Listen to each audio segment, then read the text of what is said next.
Very good. So, the NLP for business, you start with the mirroring and matching, right? You start with the mirroring and matching. And again, either it's one or a group, you just pick select people, right? Can't explain how important this is. One time I was doing one of those interviews, being interviewed for a position where there's several people on the committee. So they're sitting up in front behind these like tables. And they make you sit there in the middle. And general business people say, well, you kind of, you know, mirror match, or they wouldn't even talk about that, but, kind of keep eye contact with everybody on the committee. Like now I got all these people on the top, right? Make eye contact with everybody on that, and do this. Okay, great, great, great, great, great, great. But that's stupid. It will not work, right? And someone taught me, an NLP guy goes, no, when you're sitting there in front of a group, if there was a group and I could, and there's like 8 people that are going to question you, when the person asks you the question, you totally disregard the rest of the group and focus on the person that asked the question. And people go, well, the other people did be disrespected. Au contraire. Have you ever been on a committee like that? When someone else is asking a question or talking, you probably are not paying attention. Maybe casually, but you're like thinking of what you're going to ask, or you're doodling, and I ended up getting this job. Each job I applied for where that was happening. And when I would be on those things, if it wasn't my turn to talk or it didn't affect me, it's not, it's out of my lane. I'll just let it go, right? And so you flip to person, right? And once you do that, same with teaching. So you mirror and match. Then you get into the visual, the auditory, the kinesthetic, right? Always remembering that people bounce between these, right? And so you start getting creative with your language. This is what you'll see. Visual people, this is what you'll see. Look at this. It's a clear picture. We want to get on the same page here. We want to get a clear horizon to what we're going to do. And visual people that'll deepen your rapport. Auditory people, they want to talk about it. Talk. They want to discuss it. They want to, dive into that, right? And then the lastly is the kinesthetic, the feeling. There's some feeling people, and usually we have a couple of these, right? So, generally they say, and now I've kind of changed my mind, that visual wordage is the wordage of business. But the more I've been going back into this, I would say it's just as likely that it's kinesthetic. I mean, you hear the elite, you hear a lot of the business executives talk about the feeling, and mindset is more of a feeling, right? So they'll want to get their hands dirty, roll up their sleeves, get in there and do it, right? So we have the language, the submodalities, visual, auditory, kinesthetic. So make sure you get flexible with that. And then you add in a little bit. I'm not saying spend a lot of time, but think about this is for business. If it's for marketing or motivating people, you could use that like the visual, auditory, kinesthetic. And then what drives that person? First level of driving. Are they a big picture person, right? They just want the overview. Do they want the big picture, or do they want the details? This one's important because if it's a detail-oriented person and all you do is give the big picture, they're going to check out, and vice versa. If they're a detail, or you want to be flexible, right? And there's no right or wrong. This is just what it is, right? And one of the things when I reviewed a lot of the stuff on even behavior profiling, and you look at, profile types, excuse me, it's not about right or wrong. It's just that this is how certain people operate, right? So are you big picture? Are you specific? Do you move toward a goal or away from pain? What really motivates you? Most people and businesses are motivated by pain. What will they lose? That's what drives people. because it's inbred in your neurology. Fear of loss is, I think, 5 to 7 times stronger than perceived gain. It's why people get hooked on gambling. They lose 20 bucks. Well, I'm going to play until I get it back. Then there are 100 bucks in the hole. I'm going to play until because it's the perceived loss, right? And also, are you internally motivated or externally? Right? This is all in basic NLP. Plenty of information out there you can look up. I can send you, But let's take it to the next level. Let's look at behavioral profiling, right? Basically, it's personality profiling, right? And it's the structure of personality. The next few things is what your personality is based on, right? A little bit of the visual, auditory, kinesthetic, the meta programs that are called toward, away from, big picture, specific, internal, external. Those are like the building blocks of your personality. Then you get the next level. And these are like social needs, right? Social needs. Because humans are social animals. We're totally social animals, right? Because that's how you survived a millennia, right? Being in a group, a tribe, a family, right? And we're still drawn to those. We want to, business people talk about creating a group, creating a tribe, a band of brothers, right? So what drives people? Well, these are like human needs and how you're going to fit into the social structure and that. So if you're in business and you're either marketing to groups, right, or motivating employees, right, or motivating yourself, you begin to realize, these. Now, what I'm going to ask you to do, I'm going to give just a quick overview because this will be in the class I'm having on the 24th on the behavioral profiling and NLP for business. I'll go into more detail. But when I teach this, what I want you to do is this. Think about friends of yours, right? Because it's easier to profile someone else than yourself, right? And so, but true mastery is understanding how to profile other people, but then turning that lens on yourself so you can profile yourself. Okay? Great line from the movie Silence of the Lambs, where the Jodie Foster character asks Hannibal Lecter to turn his skill set on himself. His ability to read people and motivate people and do that. It's a great scene, right? So I'm going to say, as I teach these next things, think of your friends, think about people you know, right? And how do they fit in this, right? And then later, kind of turn it on yourself. So you have like these human needs, social needs, right? Or social structure. It's not that Maslow crap, right? It's like there's these Maslow's hierarchy of needs. It's when I was talking to Lily as we were getting ready to get started, and it's one of those, that sounds good, right? Because at the highest level, we're all trying to self-actualize, right? And the fallacy of that is there's a whole bunch of people that's just happy to have a cold beer and a football game. That's as light as they want to get, right? So anyway, so let's talk about this. These are social needs, and there's no rank order. There's nothing right or wrong. But when you learn this, I'll give you one little trick that then you can begin to step into people's heads at a different level. There's a group of people that are always seeking approval, right? This isn't social acceptance. This is approval, right?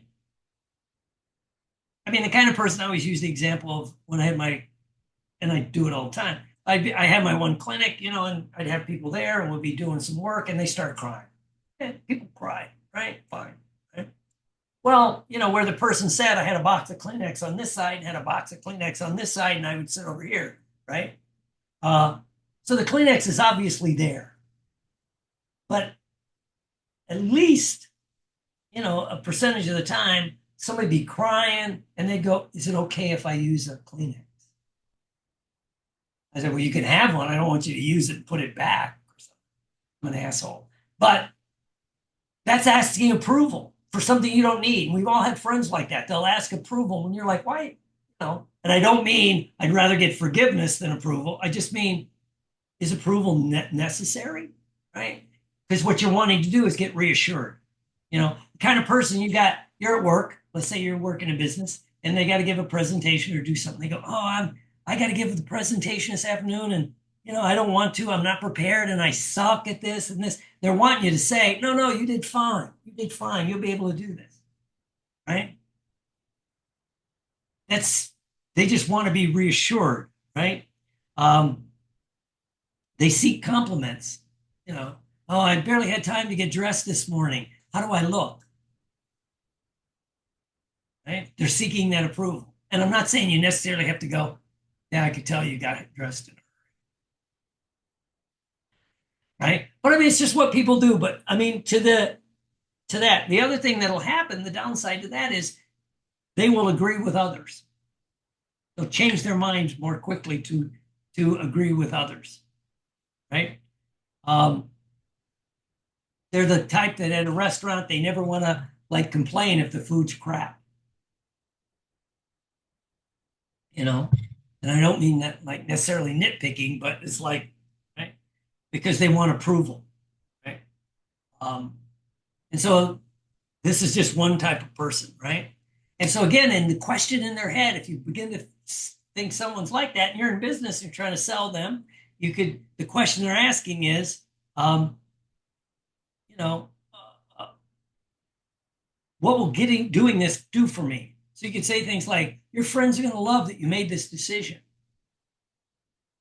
Right? So you're going to get that approval, right? And then you can point to how all the people in the group love this, whatever it is. So that's approval. Then you have people that are significance driven, right? They'll always highlight their achievements, their education, right? They have to highlight it. They have to tell you that, right? They're drawn to leadership roles, right?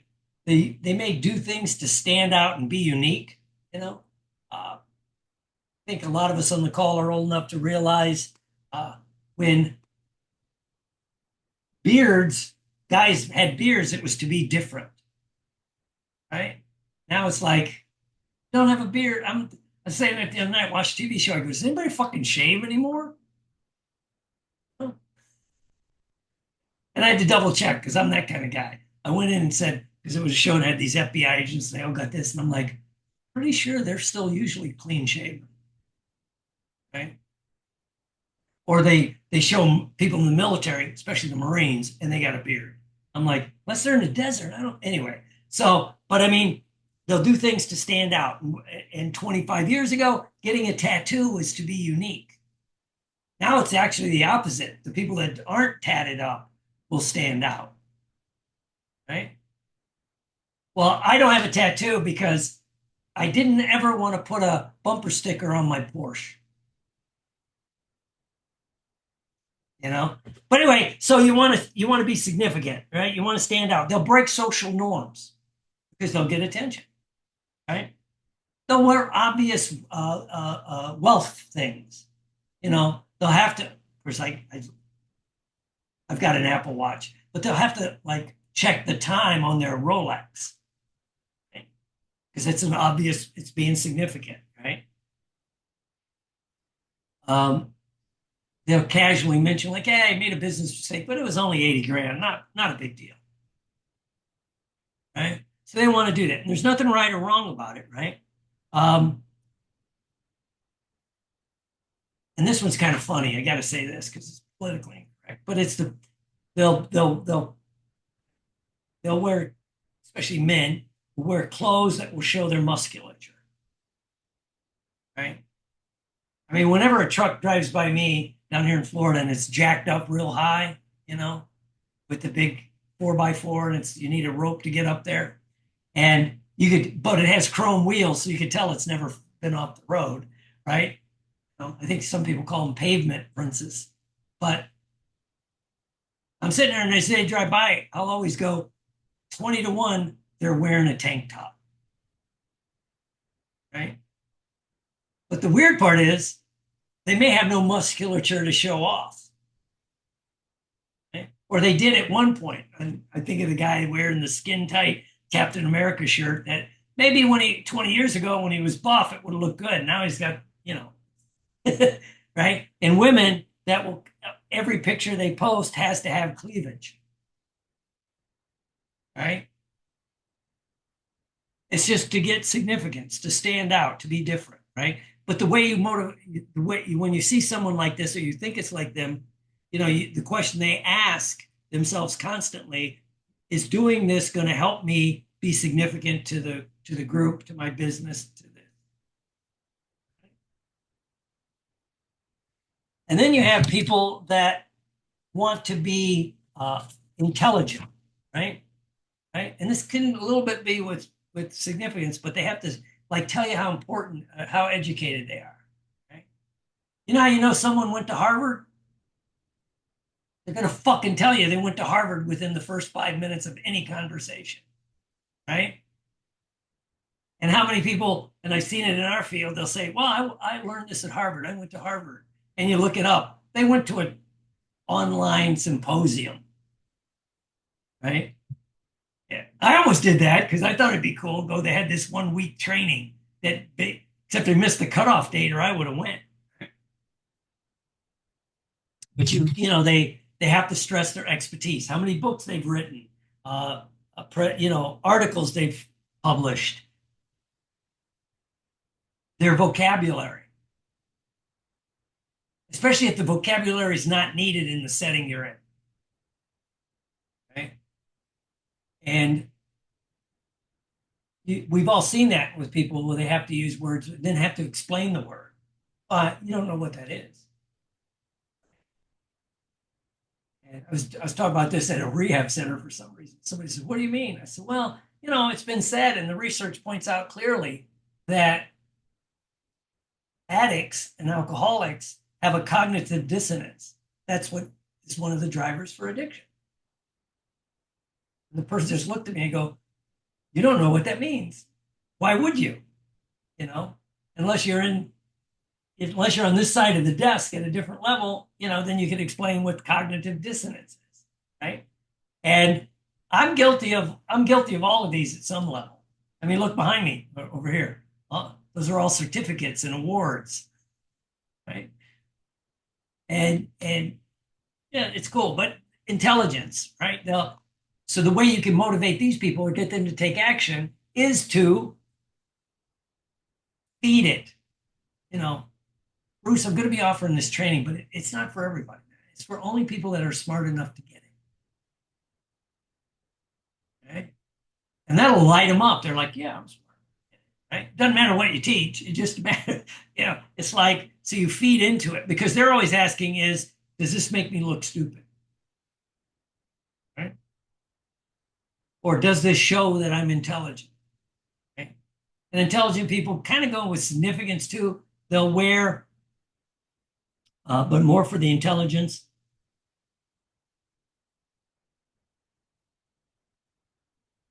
like shirts with the college logo on it, right? And not necessarily not sports oriented. They'll just wear it like again, I see Harvard, Yale. See it down here a lot. Bruce sees it. Harvard, Yale, Princeton, the big Eastern, or sometimes Stanford. So it's okay. That's fine. But then you begin to realize what's going on, right? And you can motivate those people, right? Then we have people that are pity oriented. It's part of their personality. "Oh, I have it so tough," right? They'll tell you about all their misfortunes, right? And they're seeking support and a little bit of approval and a little bit of reassurance, right? Now, if somebody does that, the worst thing you can do if you're trying to motivate them or sell them, and a lot of us have this tendency, is to point out what they should be grateful for, right? Or what's going well,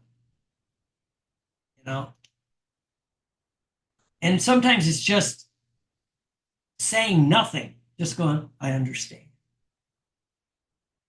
Right? So you get people that are driven by that, and they're always complaining, right? I mean, I do this stuff at this rehab lately, and they're always bitching about lunch. Not everybody, right? People that are pity oriented. I'm stuck here and they feed us crap for lunch. And people are like, well, then you should just be grateful. And I'm like, finally, I said, what you tell the techs, I go, just start telling them, then don't eat. We've solved the problem.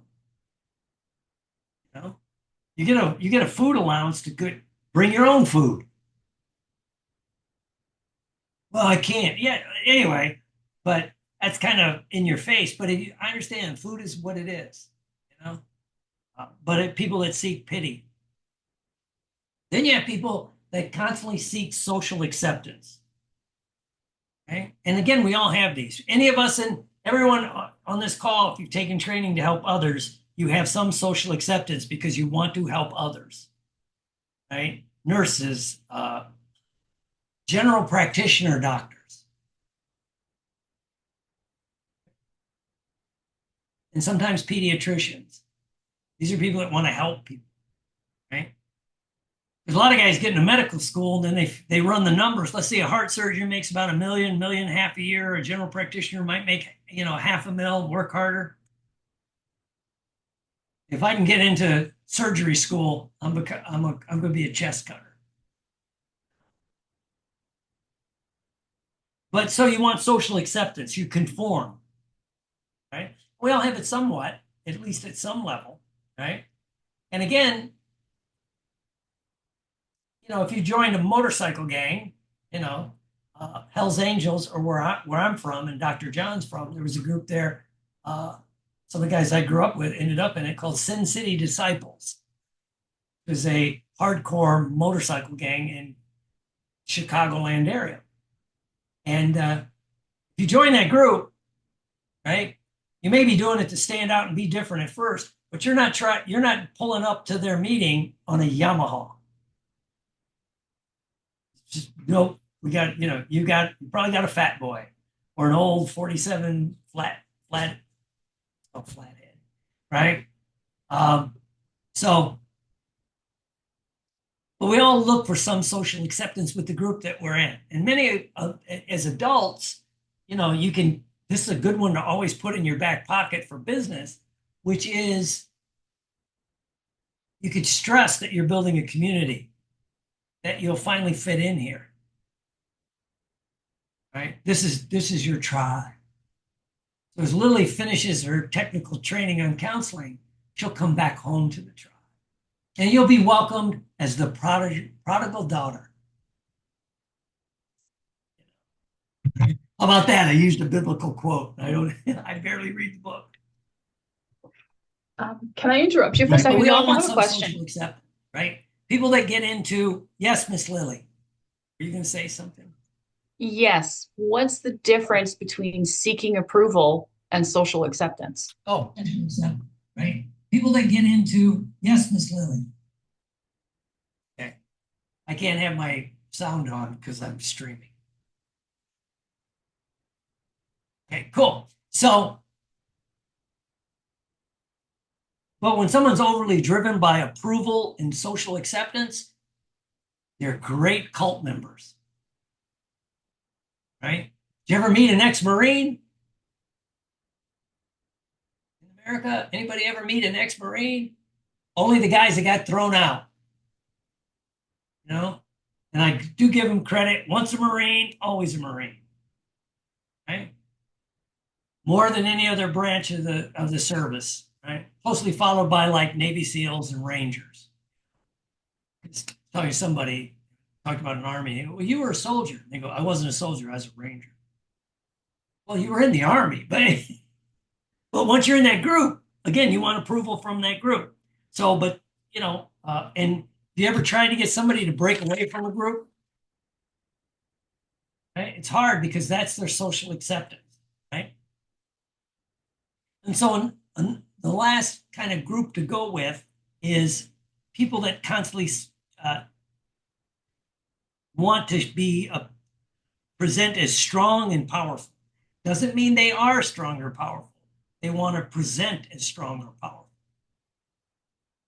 And what I see a lot, just real quick, is I see people that are significance And then with that is that strength or power, right?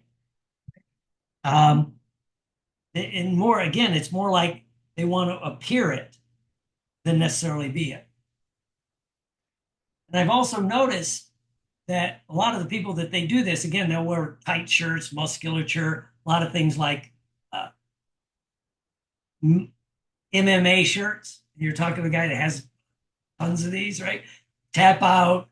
I wear the Gracie stuff, right? It's like, yeah, it's, it's like you present as powerful.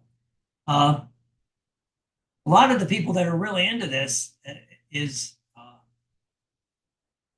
I noticed again, being back working in a rehab, is the people that they'll constantly be listening to true heavy metal,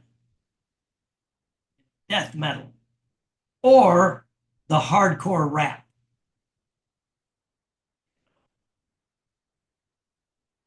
Because again, it's like, yeah, I'm a badass, I'm strong, you know. Uh, and so these are just, so again, when you think of your friends or people do they fit the social thing, to be significant with maybe some strength, or maybe they're intelligent. They want to appear smart, right? Uh, and so they want to, influence people that way, right? Maybe they want to like prove their self-worth, joining projects, doing things for free, being on every committee, offering to do things, right? Uh, or do they want strength and power? They want to appear strong and powerful. Quick side note, I'll say on strength and power, right? Is in the movie, me and my movies, in the movie, A Few Good Men, right? There is the scene where the Tom Cruise character is talking to Jack Nicholson when they first meet, right? And Jack Nicholson, again, he's significant. He's a colonel. He points out that he's a colonel. He points out he is technically in a base that's always at a state of war, right? And, he's constantly showing how strong and powerful he is, right? And he, in one of the scenes, and I've seen it in the play, where in the first scene, they all show up in their dress or, working dress uniform. He comes in from working out, right? Didn't bother to take a shower because you people are insignificant, right? But I got yelled at when I did it because when I got to that scene, like, you can't handle the truth, that thing, right? I did it very low key.